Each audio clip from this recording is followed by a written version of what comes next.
Bonjour encore aujourd'hui, bien-aimés, dans le Seigneur Jésus-Christ, ici votre frère Format.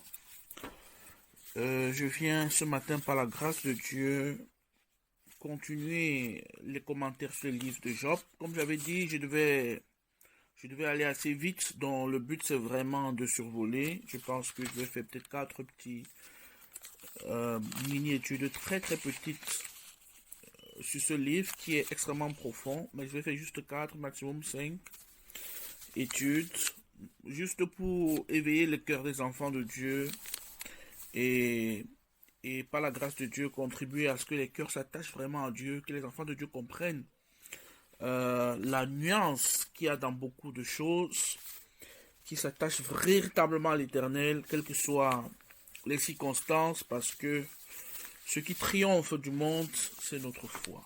Alléluia. Voilà, ce matin, donc, avant de commencer, qu'il me soit permis d'élever une prière vers l'Éternel notre Dieu, afin de remettre ce moment entre ses saintes mains, et que je puisse enfin partager avec les saints du Dieu vivant. Alléluia. Éternel, mon Dieu, mon roi, je te rends grâce de ce que tu permets finalement que ce matin, je puisse élever la voix vers toi. Seigneur, c'est vraiment une grâce. C'est une grâce que tu nous fais ce matin. C'est une grâce que tu nous accordes de pouvoir se retrouver autour de ce livre de Job qui est extrêmement profond, mais ô combien prophétique. Prophétique également. Seigneur, je te prie ce matin de me pardonner mes propres péchés à moi, mes propres iniquités, mais de pardonner également à mes frères et sœurs leurs péchés, leurs iniquités. Seigneur, si c'est à nos péchés que tu regardais, personne parmi nous ne vivrait. Mais oh Dieu, tu nous accueilles. Tu nous accueilles favorablement en nous lavant par le sang de Jésus-Christ, en nous purifiant, en sorte que nous paraissons devant ta face saints et irréprochables. Oui Seigneur, c'est pourquoi ce matin nous voulons te bénir. Nous voulons te rendre grâce parce que chaque jour tu nous sanctifies, tu nous mets à part, tu nous donnes d'être semblables à celui qui nous a aimés jusqu'à donner sa vie pour nous à la croix. Le bien-aimé, le juste, le Seigneur Jésus-Christ, le Fils du Dieu vivant. Seigneur, c'est pourquoi ce matin aussi, mon âme est dans la joie, mon esprit se réjouit en toi, ô Éternel mon Dieu, ô Seigneur ma gloire. Merci ce matin pour ce livre, Seigneur, merci, merci, merci. Merci, merci. Merci, Éternel Dieu, merci. Que ton nom soit béni dès à présent et pour l'éternité. Amen. Voilà, bien aimé, donc faisons suite à notre lecture de l'autre jour, que je rappelle rapidement, dont nous avons vu que le Seigneur Dieu prenait plaisir à Job, en Job, dans son intégrité, dans sa sensibilité aux pauvres, aux orphelins, aux veuves, et que Dieu se réjouissait de ça. Et Satan a commencé par dire que Job, s'il est juste, c'est parce que Dieu l'a béni matériellement. Et Dieu va permettre donc que Job soit touché dans sa vie matérielle.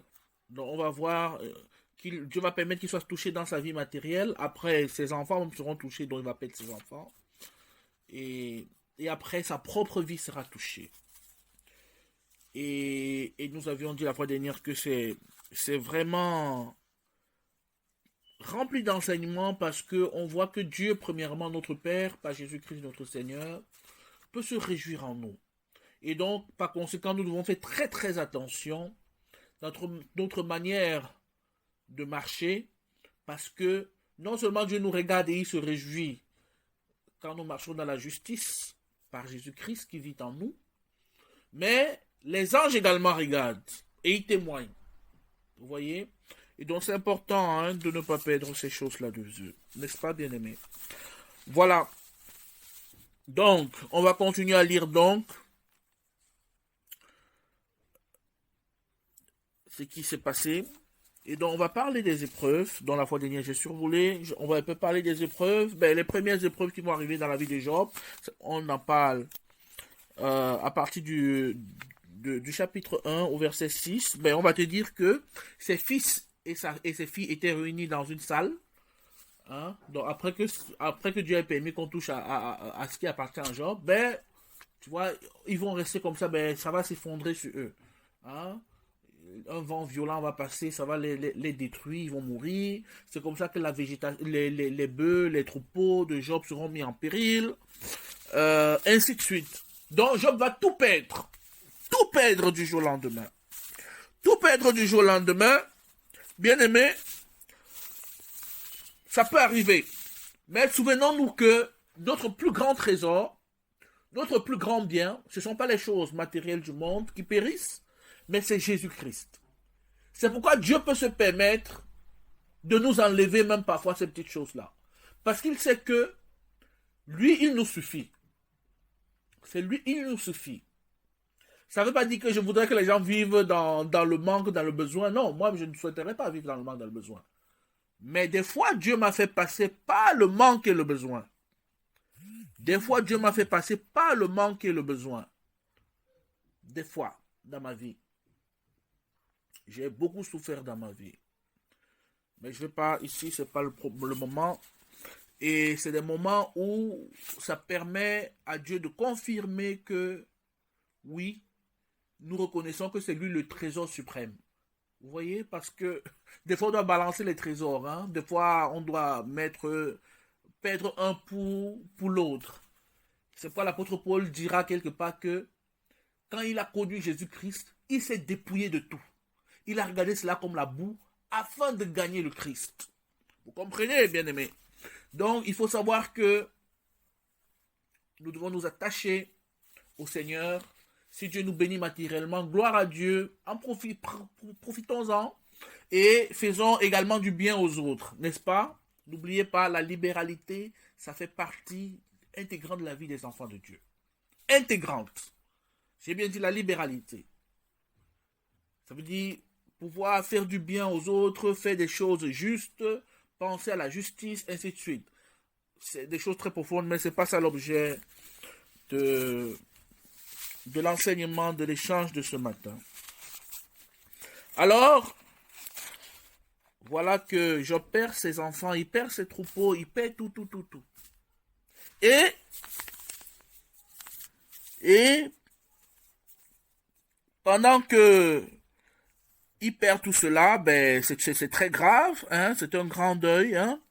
Quand on vient lui annoncer qu'il a perdu tout ça, alors on dit, Job se leva, je suis au chapitre 1, au verset 20, Job se leva, déchira son manteau, se rasa la tête, puis se jeta à terre et se prosterna et dit, c'est nu que je suis sorti du ventre de ma mère, et c'est nu que je repartirai.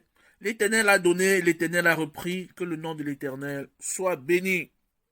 Oh Seigneur, ce matin nous voulons bénir ton nom, malgré toutes les circonstances. Adonai, tu es notre Dieu, tu es notre gloire. Oh, Seigneur, attache nos cœurs aux choses d'en haut. Attache nos cœurs aux choses d'en haut. Attache nos cœurs à Jésus-Christ. Donne-nous, éternel Dieu, de nous attacher au Fils, de tout notre cœur, de le célébrer. Alléluia. Alléluia. Donc voilà un gros coup que Job reçoit et il bénit l'Éternel. Et dit, l'Éternel a donné, l'Éternel a repris, que son nom soit béni. Oh là là, ça aurait été beau si ça se limitait là, n'est-ce pas? Mais non. L'ennemi de l'homme, je vous ai dit l'autre jour, celui qu'on appelle, je ne peux pas prononcer son nom, le serpent ancien, ce n'est pas l'ennemi de Dieu, mais c'est l'ennemi de l'homme. Je l'avais dit dans le précédent échange, il ne faut pas perdre cela de vue, c'est l'ennemi de l'homme et pas l'ennemi de Dieu. Parce que c'est une créature, n'est-ce pas, comme nous autres. Comme si ça ne suffisait pas, l'ennemi de l'homme, qu'est-ce qu'il va faire? L'ennemi de l'homme, va encore rentrer dans la présence de Dieu. Un jour, les fils de Dieu sont autour de lui. Et Dieu va demander: as-tu remarqué mon serviteur Job? Il n'y a personne comme lui sur la terre. C'est un homme intègre, droit. Il craint Dieu, il se détourne du mal. Pendant que Dieu rend encore ce témoignage, Job avait déjà perdu, comprenez bien, tous ses biens, hein, tous ses enfants, il n'avait plus rien. Hein, il restait éventuellement juste sa femme. Mais on en reparlera tout à l'heure. Et qu'est-ce que Satan va lui répondre? Satan va dire: tout ce qu'un homme possède, il est prêt à le payer pour sa vie. Du coup, il demande à Dieu de faire du mal au corps de Job. Si vous vous souvenez, dans le précédent enseignement, par la grâce de Dieu, Dieu avait dit à Satan: il peut toucher à tout sauf à la vie de Job. Vous voyez? Et ici, Satan veut aller plus loin. Et ce qu'on avait dit la fois dernière, c'est que il ne faut pas perdre de vue, de bien se rendre compte, les enfants de Dieu, que Satan ne peut rien du tout dans nos vies. Parce que nous appartenons à Jésus-Christ et Jésus-Christ est plus grand que tout. Personne ne peut l'arracher, nous arracher de ses mains. Gardez cela en mémoire. Personne ne peut nous arracher de ses mains. N'est-ce pas? Et alors, Dieu va faire une déclaration grave, très grave, très grave, très grave. Il dit: le voici, je te le livre, seulement épargne sa vie. Et donc c'est comme ça que Dieu va permettre donc que Satan puisse toucher la vie de Job. Que Satan puisse toucher la vie de Job. Et c'est comme ça que Satan va effectivement frapper Job d'ulcères purulents, depuis la plante de ses pieds jusqu'au sommet du crâne. Et c'était grave au point que il était obligé de se gratter avec les tessons. Voilà, vous comprenez que c'était très grave. Donc c'était tellement grave au point où sa femme lui a dit: tu persévères dans ton intégrité, maudit donc Dieu et meurs. Alors cette déclaration de la femme de Job est très grave. Je ne veux pas la juger parce que c'est toujours trop facile de juger les gens quand on n'est pas dans leur situation. Mais ça pose énormément de problèmes. Parce que elle demande à son mari de maudire Dieu. Oui. Elle dit: mais tu as tout perdu, pourquoi tu dois encore être intègre? Vous voyez? Mais maudit Dieu, tu meurs, c'est fini. Alors, et Job de répondre à sa femme: tu tiens le langage d'une folle. Tu vois? Tu tiens le langage d'une folle.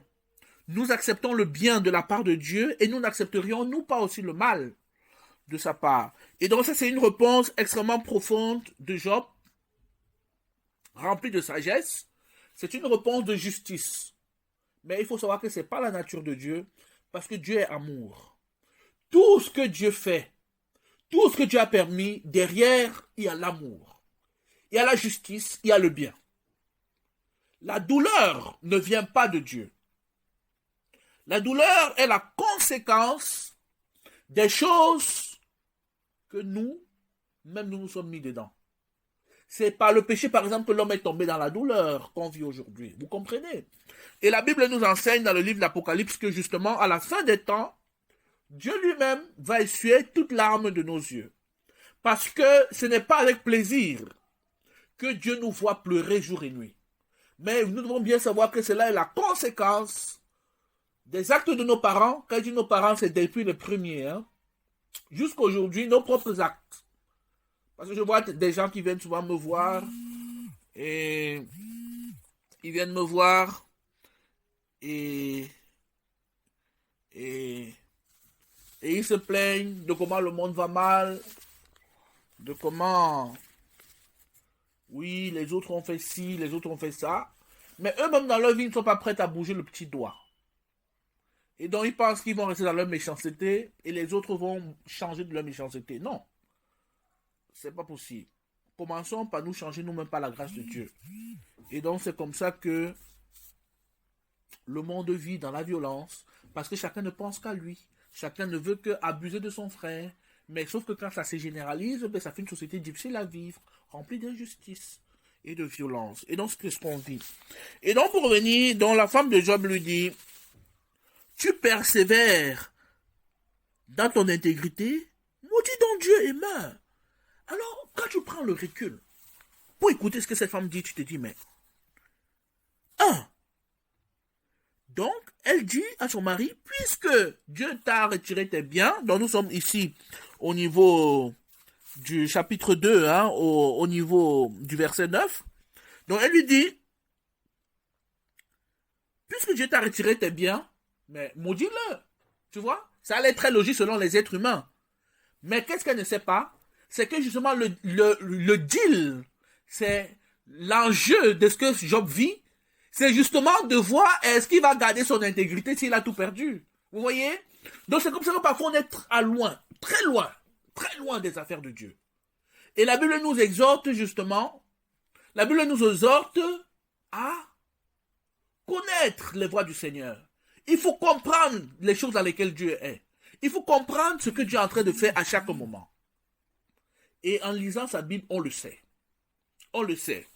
N'est-ce pas, bien-aimé? En lisant sa Bible, on le sait. Donc la femme, elle est complètement à côté de la plaque. Parce que, en fait, si son mari avait suivi son chemin, ça veut dire qu'elle aurait donné raison à Satan. Comprenez bien. Si son mari avait fait comme elle demandait, elle aurait donné raison à Satan qui disait que, en fait, finalement, Job sert Dieu parce qu'il y a un intérêt. Et comme je vous l'ai déjà dit, servir Dieu parce qu'on a un intérêt, c'est une perte. C'est une perte. Et aussi, la Bible va nous dire, si nous servons Dieu seulement pour le temps présent, ben alors, mangeons et buvons et mourrons. Parce que si notre dimension de Dieu se limite à la terre, on n'a rien compris de Dieu. On n'a rien compris. Dieu nous aime, il a préparé une éternité pour nous.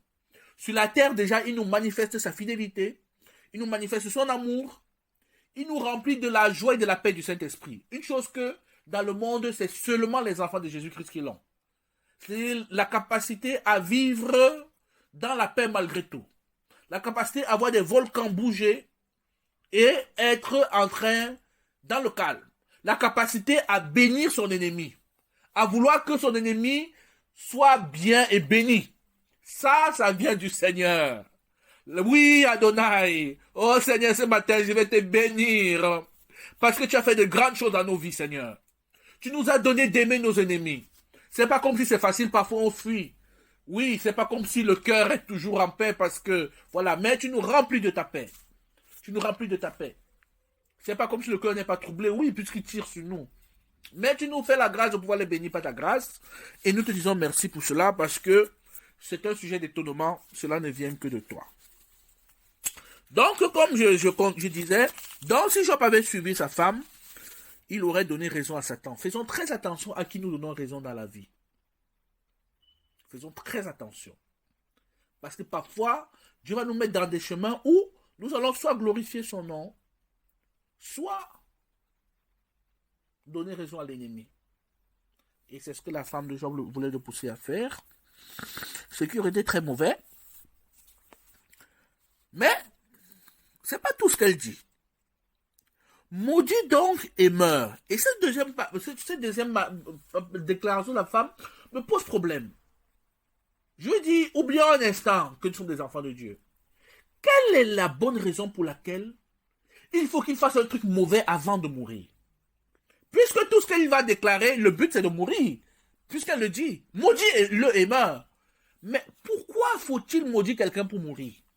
Pourquoi? Qu'est-ce que Job gagnerait là? Qu'est-ce qu'il gagnerait à ce que il ait maudit le Seigneur et il meurt? Vous voyez? Donc des fois, on se dit, il y a des choses qui nous animent. On ne comprend pas. On ne comprend pas. On ne comprend pas. On ne comprend pas. Mais que la part du Seigneur soit notre seule part, que la gloire du Seigneur soit notre seule préoccupation, que la vie du Seigneur seulement nous anime. Bien-aimés dans le Seigneur. Donc voilà, pour ce matin, on va s'arrêter là. Voilà, on a, donc jusque là, on a vu que Job a tout perdu jusqu'à sa femme lui propose de maudire Dieu. Et prochainement, on va continuer. Comme j'ai dit, ce sera maximum 4 mini-enseignements. Prochainement, on va continuer avec l'arrivée de ses amis, de les inquisitions. Et à la fin, on va finir avec l'intervention de Dieu lui-même, qui est une intervention remplie d'enseignements, de révélations prophétiques et d'enseignements pratiques qui sont de nature à ouvrir l'intelligence. Voilà, sur ce, je vais prier et remettre chacune de nos journées entre les mains du Seigneur, du Dieu vivant, du Dieu des armées. Alléluia. Éternel Dieu, notre Père, nous voulons ce matin te bénir. Nous voulons ce matin te rendre grâce et remettre entre tes mains, ô Dieu, ce que nous avons entendu. Seigneur, ta parole est esprit et vie. Que, Seigneur, ce que nous avons entendu qui vient de toi, Seigneur, dans nos cœurs, porte la sémence. Que nos cœurs s'attachent encore à toi et que nos cœurs soient remplis de l'espérance. Éternel, tu es notre Dieu. Tu es notre gloire. Père, merci. Papa, je voudrais tourner mon regard vers toi dans le nom de Jésus-Christ. Oh Dieu, pour bénir tes enfants au nom de Jésus-Christ. Seigneur, oh Dieu, tourne un regard favorable sur chacune de leurs vies. Seigneur, accompagne-les ce matin dans tout ce qu'ils auront à faire au courant de cette journée. Seigneur, que le souvenir du sacrifice de Jésus-Christ les habite. Seigneur, que l'immensité de ton amour leur soit révélée. Seigneur, que chacun qui passe par une situation difficile, ô Dieu, ait l'occasion de glorifier ton nom. Seigneur, et que la situation difficile soit brève, ô Dieu, afin que tes enfants ne soient pas tentés longtemps, ni éprouvés longtemps. Seigneur, que ceux qui passent par des moments joyeux, Seigneur, qui se réjouissent encore dans toi, qui reconnaissent que c'est toi qui fait lever le soleil, que c'est toi qui donne aux êtres humains la pluie afin qu'ils aient des semences, Seigneur, qui se réjouissent en toi. Seigneur, que nous soyons vivants ou que nous soyons morts, que toute notre vie te célèbre, parce que cela t'est dû. C'est pourquoi ce matin je m'associe avec les 24 vieillards, avec les séraphins, Seigneur, nous jetons nos couronnes, ô Dieu, devant ton trône, et nous disons, Saint, Saint, Saint est l'Éternel. Saint, Saint, Saint est le Seigneur, qui est, qui était et qui vient. Oh Dieu, tu demeures éternellement. Nous te bénissons, Seigneur. Nous savons que tu reviens très bientôt. Seigneur, merci pour l'éternité que tu nous accordes gratuitement en Jésus-Christ. Merci, Seigneur, pour le salut qui est encore disponible pour tout homme, partout où il soit dans le monde. Il se fait pas tard ce matin. Si tu n'as jamais reçu Jésus-Christ dans ton cœur, c'est le moment ce matin de le recevoir. Tu ne sais pas ce que sera demain. Reçois-le aujourd'hui, maintenant, et tu vivras. Tu vivras, parce que même si tu meurs, Jésus-Christ te ressuscitera au dernier jour si tu l'as accepté. Que l'Éternel Dieu vous bénisse, bien-aimés. Que le Seigneur tourne sa face vers vous pour vous faire du bien. Soyez bénis, peuple de Dieu. Soyez bénis, peuple du Dieu vivant. Prospérez comme prospère l'état de vos âmes. Que Dieu vous fasse bien, du bien en toutes choses. Qu'il vous fasse grâce en toutes choses. Que vos cœurs demeurent attachés à l'éternité et aux choses d'en haut. Soyez bénis dans le nom de Jésus-Christ. Amen.